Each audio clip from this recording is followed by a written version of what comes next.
दोस्तों, क्या 500 रुपए में प्रॉपर्टी में इन्वेस्ट किया जा सकता है? वो भी बिना किसी ब्रोकर्स के, वो भी बिना किसी स्कैम्स के, घर बैठे हुए ऑनलाइन। इसको मुमकिन किया जाता है रीट्स के थ्रू।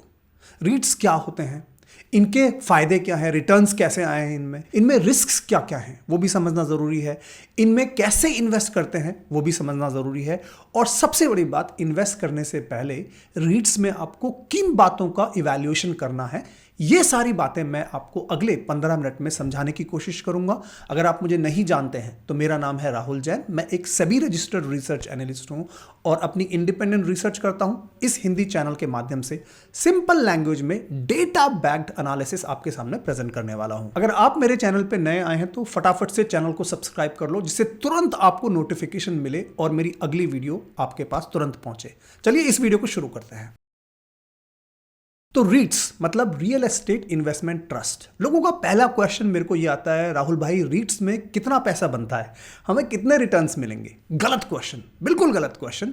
क्यों? क्योंकि बिना रीट्स को समझे हुए या बिना किसी भी एसेट क्लास को समझे हुए अगर आप उसमें इन्वेस्ट करते हैं बिकॉज आपने केवल पास रिटर्न्स को देखा है या किसी आपके फ्रेंड ने आपको बताया, आप उसमें फंसोगे ही फंसोगे। लिख के ले लो मेरे से। तो सबसे पहली चीज, हम रीट्स को समझते हैं कि रीट्स काम कैसे करते हैं। उसके लिए अगर आप सेबी की वेबसाइट पे जाएंगे तो आपको रीट्स की डेफिनेशन पता लगेगी कि REITs are pooled investment vehicles just like mutual funds. अब इसको थोड़ा समझते हैं प्रैक्टिकली।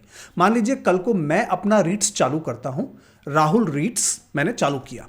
आप लोगों को मुझ पर ट्रस्ट है और आप लोग उस रीट्स में इन्वेस्ट करना चाहते हैं, तो ठीक है। मैंने बोला कि एक यूनिट ऑफ दिस रीट्स 500 रुपए की है, ठीक है। मान लीजिए 1 करोड़ लोगों ने उस रीट्स में, मेरे रीट्स में इन्वेस्टमेंट किया, तो मेरे पास टोटल कितना पैसा जमा हुआ? 500 करोड़ का। अब इस 500 करोड़ से मैंने क्या किया? मैंने जाके ऑफिसेस खरीदे, ठीक है। मैंने जाके वेयर हाउसेस खरीदे, मैंने जाके रेजिडेंशियल जो बिल्डिंग्स होती हैं उसमें जाके इन्वेस्टमेंट किया। इस तरह से मैंने 500 करोड़ अपना मार्केट में, प्रॉपर्टी मार्केट में, रियल एस्टेट मार्केट में खपा दिया। वहां से मुझे इनकम जनरेट होगी क्योंकि जो ऑफिसेज होंगे वहां से मुझे लीज के जरिए रेंट आएगा, ठीक है। वेयर हाउसेज अगर है तो मैंने उनको रेंट पे दिया है तो वहां से मुझे रेंट आएगा। तो वो जितना भी रेंट आएगा, मैं उस रेंट में अपने सारे जितनी भी प्रॉपर्टीज को मैनेज करने के खर्चे होंगे उसको काट पीट के, एम्प्लॉयज का खर्चा, मैनेजमेंट खर्चा वगैरह वगैरह सारे काट के मैं आपको डिविडेंड दूंगा, ठीक है। अब आपका नेचुरल क्वेश्चन होना चाहिए, राहुल भाई हम कैसे ट्रस्ट करें कि आप हमें डिविडेंड दोगे ही दोगे, आप सारा पैसा हजम कर गए? तो देखो, रीट्स जो होते हैं वो सेबी के द्वारा रेगुलेटेड होते हैं। मैं आपको सेबी की रिक्वायरमेंट दिखाता हूं। सेबी ने क्या रिक्वायरमेंट रखी है रीट्स को? ऐसा कहा है कि जो 90% ऑफ द नेट कैश जो मैं जनरेट करूंगा, मतलब सारे खर्चे काटने के बाद अगर मैंने 100 रुपए का कैश जनरेट किया तो उसमें से 90 मुझे अपने शेयर होल्डर्स को देना ही पड़ेगा। वो मिनिमम है, मतलब ये लॉ है।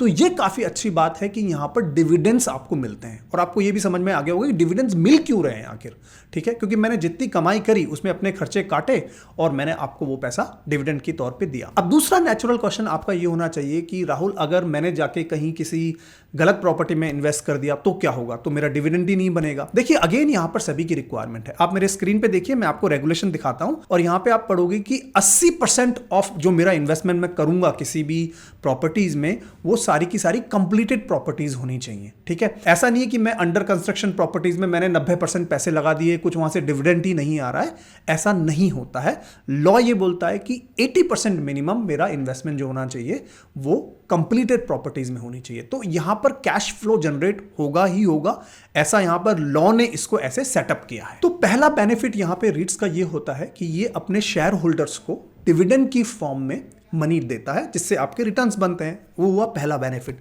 दूसरा होता है कि जितनी भी मैंने प्रॉपर्टीज खरीदी अपने 500 करोड़ से, over the period of time उनकी वैल्यू भी बढ़ेगी। नेचुरल है, जैसे जैसे रियल एस्टेट मार्केट बढ़ेगा वैसे उसकी प्रॉपर्टीज भी बढ़ेंगी। हाँ, उसमें ये हो सकता है साइकिल्स हों कि मान लीजिए रियल एस्टेट का अगर बूम नहीं है अभी, मान लीजिए बस्ट हो गया मार्केट, तो प्रॉपर्टीज की रेट्स कम भी होंगी।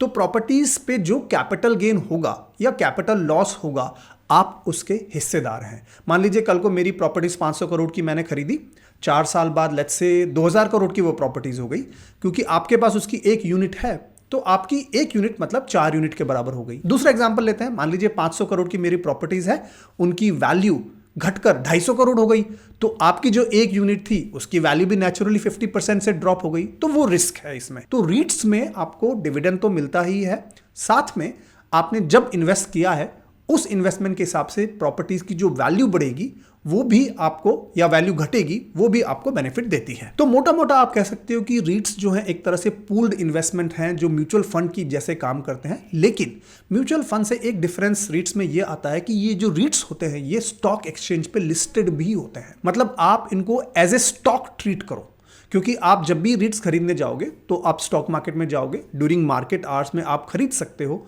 और इनको बेच सकते हो। मैं आपको एग्जांपल दिखा देता हूं। तो मैंने अपने डीमैट अकाउंट में लॉगिन किया है और एग्जांपल के लिए, केवल एग्जांपल है, यहां पर एम्बेसी ऑफिस पार्क का रीट है, सबसे पुराना लिस्टेड रीट है इंडिया में ये। तो इसको just like a stock, for example यहां पर देखिए आप खरीद सकते हैं। इसकी प्राइस आपको लाइव मिलेगी। अभी तो मार्केट ऑफ है आज जब मैं रिकॉर्ड कर रहा हूं वीडियो, लेकिन आप इसमें मार्केट प्राइस पे खरीद सकते हैं, लिमिट ऑर्डर लगा सकते हैं। Just like a stock you can go and buy and sell it. BSE पे लिस्टेड है, एनएससी की प्राइस दे सकते हैं आप, बिल्कुल एग्जैक्टली स्टॉक के जैसे काम करता है रीट जो लिस्टेड है यहाँ पर। और आप ड्यूरिंग मार्केट आवर्स कभी भी इसको खरीद सकते हैं, बेच सकते हैं। तो सबसे बड़ी बात यहाँ पे आती है कि 500 रुपए से आप स्टार्ट कर सकते हो इन्वेस्टमेंट रीट्स में, अगर आपकी इच्छा है तो। और दूसरी बात यह है कि आप इसको कभी भी बेच सकते हो। यहाँ पर प्रॉपर्टीज के जैसा मामला नहीं है कि आपने प्रॉपर्टीज खरीदी 1 करोड़ की, अब उसको बेचने के लिए पहले आपको बायर ढूंढना पड़ेगा, हो सकता है 6 महीने लग जाएं, 8 महीने लग जाएं। रीट्स का सबसे बड़ा फायदा रिटेल पब्लिक के लिए ये भी होता है कि एक तो कम टिकट साइज है, आप 500-600 रुपए से चालू कर सकते हैं, जितनी उस रीट्स की वैल्यू। फॉर एग्जांपल इस रीट की प्राइस अभी 438 रुपए है, राइट। आप 1 यूनिट खरीद सकते हैं चाहें तो। दूसरी बात यह है कि आप यहाँ पर कभी भी इसको बेच सकते हैं, तो यहाँ पे ऐसा इशू नहीं है लिक्विडिटी का। आप 6 महीने रखना चाहें 6 महीने रखें, वरना जनरली होता है प्रॉपर्टीज में आप इन्वेस्ट करते हो तो प्रॉपर्टीज लिक्विड होती हैं। तो ये रीट्स के कुछ बेनिफिट्स हैं जो आपको समझ में आने चाहिए। अब आपका क्वेश्चन होगा कि राहुल इनमें रिटर्न्स कितने बनते हैं। उससे पहले एक और चीज समझ लीजिए, फिर मैं रिटर्न्स पे आता हूं। और वो बात ये है कि इन प्रॉपर्टीज को ओन कौन करता है। अगर एक रीट किसी लेट्स से 1000 करोड़ की प्रॉपर्टीज को खरीद रहा है तो ये प्रॉपर्टीज की ओनरशिप किसके नाम होती है। तो आप मेरे स्क्रीन पे देख सकते हैं, एग्जाम्पल है एम्बेसी रीट की स्ट्रक्चर का, काफी इंपॉर्टेंट है, इसको मैं 30 सेकंड में समझाने की कोशिश करूंगा। ये एम्बेसी रीट है। आप मान लीजिए पब्लिक यूनिट होल्डर बन जाते हैं, आपने एक यूनिट इसमें इन्वेस्ट कर लिया, आपने पैसे दिए 500 रुपए और इन्वेस्ट कर लिया, सेकेंडरी मार्केट के थ्रू आपने इन्वेस्ट कर लिया, ठीक है। अब आप देखिए इसमें जो ओनरशिप होती है ना वो ट्रस्टी के पास होती है। तो एक ट्रस्टी इसमें सेटअप होता है, जैसे एक्सिस यहां पर ट्रस्टी है, तो ये ट्रस्टी विल मेक श्योर कि इसमें कुछ घपले ना हो, प्रॉपर्टीज क्लीन हो और सारी ओनरशिप ट्रस्टी के नाम पे रहती है। दूसरी बात, इसमें एक मैनेजर भी असाइंड होता है। मैनेजर मतलब एक कंपनी एक तरह से जो इन सारी प्रॉपर्टीज को मैनेज करती है, ठीक है। और तीसरी बात इसमें है कि इसमें स्पॉन्सर्स होते हैं, जैसे कि फॉर एग्जांपल एम्बेसी में एग्जांपल के लिए ब्लैकस्टोन हो गया, ठीक है। ये स्पॉन्सर हैं जो इनिशियल पैसा जो डालते हैं, जो बड़ी रकम डालते हैं, वो उस तरह के स्पॉन्सर्स होते हैं। आप अगर कभी भी रीट्स खरीदोगे या ओन करोगे तो आप एक पब्लिक यूनिट होल्डर में आओगे, अगर आप एक रिटेल इन्वेस्टर हो तो इस तरह से ये काम करती है। अब आपका क्वेश्चन होगा राहुल इनमें कितने तरह के रिटर्न्स बनते हैं। तो मैं आपको कुछ पास्ट डेटा दिखा रहा हूं। पास्ट का मतलब ये नहीं होता कि फ्यूचर में उतने रिटर्न बनेंगे, ठीक है, उसकी भी हम चर्चा करेंगे। लेकिन सबसे पहले एग्जांपल के तौर पर देखें, एम्बेसी रीट की 6 साल की अगर आप रिकॉर्ड देखें तो इनका क्लेम है, इनका कहना है कि इन्होंने 10.5% के एनुअल टोटल रिटर्न्स दिए हैं, ठीक है। और ये डेटा है 31 मार्च 2025 तक का। और इस रिटर्न में क्या क्या इंक्लूडेड है? इस रिटर्न में इंक्लूडेड है जितने भी डिविडेंड्स इन लोगों ने दिए हैं और जितना भी कैपिटल एप्रिसिएशन उन प्रॉपर्टीज की प्राइसेस का हुआ है, इस तरह का इन्होंने डेटा दिया है। क्या सभी रीट्स सेम रिटर्न्स देते हैं? बिल्कुल नहीं देते हैं। हर रीट्स की प्रॉपर्टीज कहाँ वो इन्वेस्ट करते हैं, उनका वैल्यू कैसे बढ़ रहा है, उसमें कितनी अच्छी तरह से वो प्रॉपर्टीज को मैनेज कर रहे हैं, कितना अच्छा डिविडेंड ला पा रहे हैं, उसके ऊपर डिपेंड करता है। ये केवल एम्बेसी का एग्जाम्पल है। अब मैं आपको दूसरा एग्जाम्पल दिखाता हूँ माइंड स्पेस का। तो माइंड स्पेस की मैं अर्निंग्स कॉल्स पढ़ रहा था, प्रेजेंटेशंस देख रहा था, तो वहां पे पता लगा कि 16.3% का इन्होंने पास्ट में एनुअलाइज रिटर्न दिया है। अगेन मैं वापस बोलूंगा कि जरूरी नहीं है कि उन्होंने पास्ट में बेटर रिटर्न दिया तो फ्यूचर में भी वही रिटर्न दें। रिटर्न्स किस पे बेस होगा, कैसे हम इसको समझेंगे, वो भी मैं अभी आपको एक्सप्लेन करूंगा। तीसरा एग्जांपल मैं आपको देता हूं नॉलेज रियलिटी ट्रस्ट का, ठीक है। इनका आईपीओ आया था अगस्त 2025 में, 100 रुपए पे इनका आईपीओ आया था। नवंबर 2025 तक इनकी प्राइस 119 पहुंच गई। तो हो सकता है ये लोग क्लेम करने लगे कि भाई हमने तो 19% का रिटर्न दे दिया तकरीबन 1 साल के आसपास, है ना। तो इस तरह से इनके रिटर्न्स जो होंगे वो वेरी करेंगे। आपको रीट्स को ऐसे मान के चलना है जब भी आप अगर रीट्स में इन्वेस्ट करना चाहें कि आप किसी स्टॉक में इन्वेस्ट कर रहे हैं, और जैसे हम एक स्टॉक का डीप डाइव एनालिसिस करते हैं वैसा ही आपको भी करना पड़ेगा। ऐसा नहीं है कि बस आपने रीट्स को जाके इन्वेस्ट कर दिया अपना पैसा जस्ट बिकॉज आपको प्रॉपर्टी में इन्वेस्ट करना है, ये गलती बिल्कुल ना करें। मैं आपको समझाऊंगा क्या क्या फैक्टर्स हैं, एग्जांपल भी दिखाऊंगा अभी, लेकिन अभी के लिए आप मान के चलिए कि यहाँ पर रिटर्न्स मिल जाते हैं, जितना आपको स्टॉक मार्केट में रिटर्न्स मिल सकते हैं यहाँ पे भी मिल सकते हैं। ऑफकोर्स इसमें बहुत सारी रिस्क्स भी हैं, वो आपको समझनी पड़ेंगी, वो भी मैं समझाऊंगा। लेकिन उससे पहले अगर आपको अब तक वीडियो अच्छे से समझ में आ रही है तो आप वीडियो को लाइक कर दीजिए, एक कमेंट्स में लिख दीजिए थैंक यू, मेरे लिए मोटिवेशन हो जाता है। अपनी फैमिली के साथ, फ्रेंड्स के साथ शेयर करिए, ये नॉलेज भी तो इंपॉर्टेंट है उनके लिए, उनको भी तो समझना चाहिए कि चल क्या रहा है। और चैनल को सब्सक्राइब कर लीजिए। चलिए अब मैं आगे बढ़ता हूं अपने अगले टॉपिक पे। मैं आगे बढ़ूं इससे पहले एक बात और समझ लीजिए कि इन रीट्स में इन्वेस्ट कौन करता है। तो फॉर एग्जाम्पल के लिए एम्बेसी रीट में किस किसने इन्वेस्ट किया है आप देखेंगे, यहाँ पे फॉरेन इंस्टीट्यूशनल इन्वेस्टर्स ने 40% तक की ओनरशिप लेके बैठे हैं। जो इसके स्पॉन्सर्स हैं ब्लैकस्टोन 8% के आसपास, म्यूचुअल फंड्स ने 24% पैसा लगाया है, ऑल्टरनेटिव इन्वेस्टमेंट्स ने 5%, इंश्योरेंस कंपनीज ने 5%, इंडिविजुअल्स ने भी 15% लगाया हुआ है। तो मतलब बड़े बड़े इन्वेस्टर्स से लेके छोटे छोटे इन्वेस्टर्स रीट्स में इन्वेस्ट करते हैं। अब मैं ये आपको क्यों बता रहा हूं, इसका एक इंपॉर्टेंट रीजन है। अभी रिसेंटली सेबी ने नया रूल लागू किया है 1 जनवरी 2026 से, और इस रूल के हिसाब से म्यूचुअल फंड्स अगर रीट्स में इन्वेस्ट करते हैं तो इसको इक्विटी इन्वेस्टमेंट माना जाएगा, मतलब स्टॉक इन्वेस्टमेंट माना जाएगा। ये काफी गेम चेंजर हो सकता है। क्यों गेम चेंजर हो सकता है, उसके कुछ रीजंस हैं। अब रीट्स को इंडेक्स में भी इंक्लूड किया जा सकता है। अगर मान लीजिए किसी रीट का मार्केट कैपिटलाइजेशन इतना बढ़ जाता है कि वो निफ्टी 50 में आने के लायक हो जाता है, तो इसका मतलब वो इंडेक्स में इंक्लूड होगा, और ऐसा होने पे मनी फ्लो चालू हो जाता है रीट्स में। और इसकी वजह से अभी रीट्स की प्राइसेस, सभी रीट्स की, अगर किसी भी रीट्स की आप प्राइस देखोगे, बढ़ी हुई है, क्योंकि इनमें काफी पैसा अभी आ रहा है। लिक्विडिटी का होना किसी भी एसेट क्लास के लिए काफी इंपॉर्टेंट होता है। अगर लिक्विडिटी नहीं है तो वो एसेट क्लास मर जाएगी। और दूसरी बात, सेबी का ऐसा करने की वजह से अब रीट्स को ना एक ग्रोथ एसेट की जैसे देखा जा रहा है। पहले इनको केवल डिविडेंड पेइंग एसेट क्लास माना जाता था, लेकिन अब यहां पर थोड़ा सा फोकस चेंज हुआ है। तो इसीलिए मैंने ये वीडियो भी आपके लिए बनाई है, जिससे कि आपको टाइमली समझ में आ जाए कि रेगुलेशन काफी इस पे फोकस कर रहा है, चेंजेस काफी किए हैं, तो रीट्स को समझना इंपॉर्टेंट है। चलिए अब मैं आपको समझाता हूं कि हमारे यहां इंडिया में कितने लिस्टेड रीट्स हैं और उनका कंपैरिजन आप कैसे कर सकते हो। तो आप मेरे स्क्रीन पे देख सकते हो, यहां पर टोटल 6 अभी लिस्टेड रीट्स हैं जब मैं ये वीडियो क्रिएट कर रहा हूं जनवरी 2026 में। हो सकता है जब आप ये वीडियो देख रहे हो उस वक्त तक और भी रीट्स लिस्टेड हो जाएं, ठीक है। अब इनमें कुछ चीजें हैं जो आपको ध्यान रखनी है। पहली चीज तो ये कि आप इनका मार्केट कैपिटलाइजेशन यहां कंपेयर कर सकते हो कि इनका वैल्यूएशन क्या है मार्केट में, और इंडिविजुअल रीट का वैल्यूएशन कैसे देखना है वो भी मैं आपको बताऊंगा। बट जैसे फॉर एग्जांपल अभी के हिसाब से नॉलेज रियलिटी जो है, इसका सबसे ज्यादा मार्केट कैप है। एम्बेसी ऑफिस रीट जो सबसे पुराना लिस्टेड है, उसका मार्केट कैप नंबर 2 पे है, आप देख सकते हैं यहाँ पे। दूसरी चीज आपको देखनी है कि इनके डिविडेंड यील्ड्स क्या हैं। तो आप यहाँ पर कंपेयर कर सकते हैं डिविडेंड यील्ड्स क्या है। फॉर एग्जांपल अभी के हिसाब से सबसे ज्यादा डिविडेंड यील्ड ब्रुकफील्ड इंडिया का है। डिविडेंड यील्ड होता क्या है कि कितना डिविडेंड दिया है डिवाइड बाय कितनी प्राइस है उसकी, वो डिविडेंड यील्ड है। तो यहाँ पे 3.43% का भी डिविडेंड यील्ड चल रहा है। ये डिविडेंड यील्ड चेंज होता रहता है, राइट। अगर आपकी रिक्वायरमेंट है कि मुझे ऐसे रेट में इन्वेस्ट करना है जिसका अच्छा डिविडेंड यील्ड है, तो आप वहां पे फोकस कर सकते हैं, ठीक है। लेकिन सबसे बड़ी बात आती है वैल्यूएशंस। तो यहां पे जस्ट लाइक स्टॉक्स, आप जैसे पीई रेशो मतलब प्राइस टू अर्निंग, कितना आप प्राइस पे कर रहे हो और कितनी उसकी अर्निंग है, ये काफी इंपॉर्टेंट होता है। तो आप इनके पीई रेशोज यहां देख सकते हो। सबसे ज्यादा इंपॉर्टेंट होता है प्राइस टू बुक वैल्यू, कि कितना प्राइस है और उसकी बुक वैल्यू क्या है। तो वो डेटा भी आप यहां पे कंपेयर कर सकते हो। बहुत तरह के कंपैरिजंस आप कर सकते हो। आरओसीई का डेटा देख सकते हो, return on capital employed, return on equity, बहुत सारे कंपैरिजंस हैं। बाय द वे, मैं आपको ये सारी रामायण इसलिए सुना रहा हूं कि आपको समझ में आना चाहिए कि ऐसा नहीं है कि किसी भी रीट्स को आपने पकड़ लिया कि यार ये सबसे पुराना रीट है इसमें इन्वेस्ट कर देता हूं, या फिर ये सबसे बड़ा रीट है इसमें इन्वेस्ट कर देता हूं। नहीं, आपको रीट्स को बिल्कुल स्टॉक्स के जैसे एनालाइज करना है। अब मैं आपके सामने एक सैंपल एग्जांपल लेता हूं और उस रीट की बारीकियां समझाता हूं, और हर रीट में आपको वो बारीकियां नोट करनी है, देखनी है, जिससे आपको एक मोटा मोटा फ्रेमवर्क पता लग जाए कि यार जब भी मुझे रीट में इन्वेस्ट करना है ना, ये 4-5 चीजें मुझे देखनी ही देखनी है। तो चलिए मैं एग्जांपल लेता हूं नॉलेज रियलिटी का। अभी इनकी लिस्टिंग हुई है रिसेंटली, इसके बारे में डिटेल में बात करते हैं। तो सबसे पहली चीज आपको किसी भी रीट में ये देखनी है कि रीट लिस्ट कब हुआ। फॉर एग्जांपल अगर हम नॉलेज रियलिटी ट्रस्ट की बात करें तो अगस्त 2025 में इसकी लिस्टिंग हुई थी।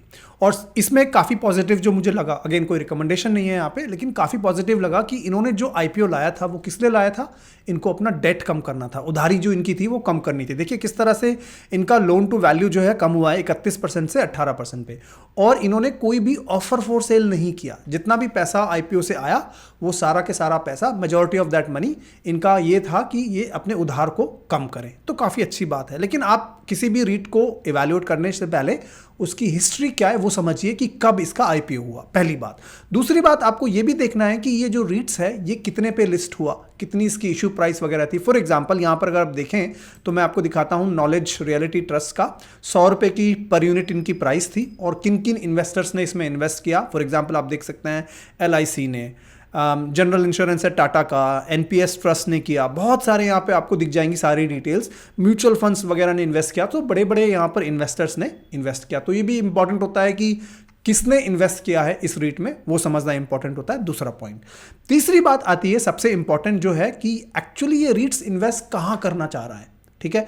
तो फॉर एग्जांपल नॉलेज की अगर मैं बात करूं तो ये एक ग्रेड ए ऑफिस इकोसिस्टम, मतलब ऑफिसेज में इन्वेस्ट करना चाह रहे हैं, और उससे भी ज्यादा इंपॉर्टेंट बात होती है कि इनकी लोकेशंस कहां पे फोकस कर रहे हैं। जैसे कि अगर मैं नॉलेज रियलिटी ट्रस्ट की बात करूं तो इन लोग का आपको एलोकेशन दिख जाएगा, Hyderabad 31%, Bengaluru 33%, Mumbai 32%, Gurgaon 2%, gift city 1%, Chennai 2%। So basically इनका मेजर एलोकेशन है हैदराबाद, बेंगलुरु एंड मुंबई।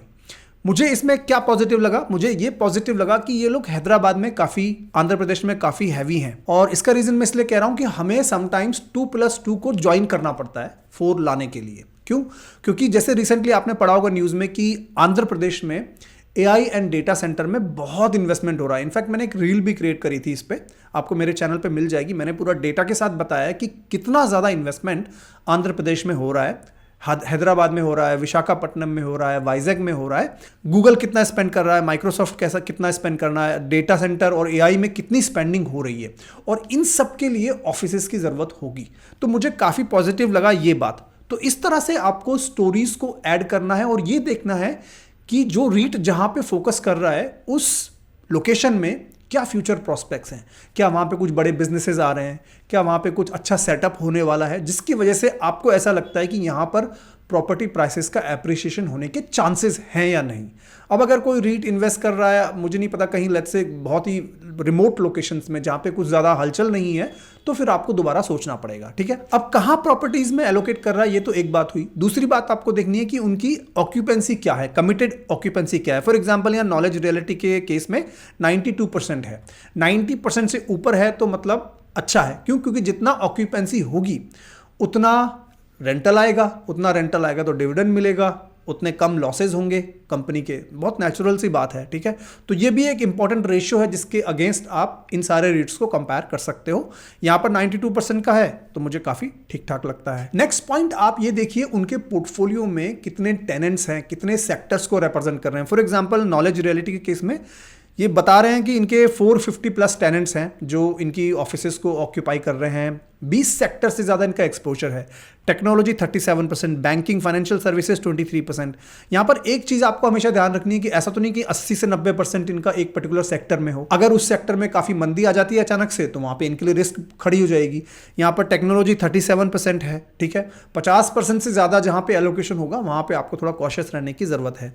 कौन कौन से क्लाइंट्स हैं इनके, ये भी एक इंपॉर्टेंट फैक्टर है। फॉर एग्जाम्पल यहाँ पर आप इनके टॉप 10 टेनेंट्स देख सकते हैं। गूगल है 5%, लीडिंग नेटवर्किंग कॉन्ग्लोमरेट जिसका इन्होंने नाम यहाँ पे डिक्लेयर नहीं किया है for whatever reason, JP Morgan services हैं। तो इस तरह के इनके कितने क्लाइंट्स हैं वो भी देखिए, और उनमें कॉन्सेंट्रेशन रिस्क क्या है वो भी आप नोट करिए। एकदम बिल्कुल स्टॉक के जैसे यहाँ पे हमें एनालाइज करना पड़ता है, और ये सारी इंफॉर्मेशन इनकी वेबसाइट पे मिल जाएगी, इनके इन्वेस्टर प्रेजेंटेशंस में मिल जाएगी। आप 2 से 4 घंटे स्पेंड करिए, इन सबको कंपेयर कर लीजिए, सारी बातें पता लग जाएंगी। मैं आपके लिए एक वीडियो भी बना सकता हूं कंपैरिजन का, बट यहां मैं आपको बेसिक आइडिया दे रहा हूं कि क्या क्या पैरामीटर्स आपको देखने चाहिए। अब आती है सबसे इंपॉर्टेंट पैरामीटर जो आपको देखना है, वो है नेट एसेट वैल्यू। क्या होती है नेट एसेट वैल्यू? देखिए आप नॉलेज रियलिटी ट्रस्ट के केस में इनकी ग्रॉस एसेट वैल्यूज क्या है, मतलब कि अगर कोई इंडिपेंडेंट वैल्यूएशन करे इनकी प्रॉपर्टीज का तो ग्रॉस एसेट वैल्यू निकल के आती है। यहां पे देख सकते हैं आप फिगर 645508, ये मिलियन रुपीज में है, आप कन्वर्ट कर लीजिएगा करोड़ में।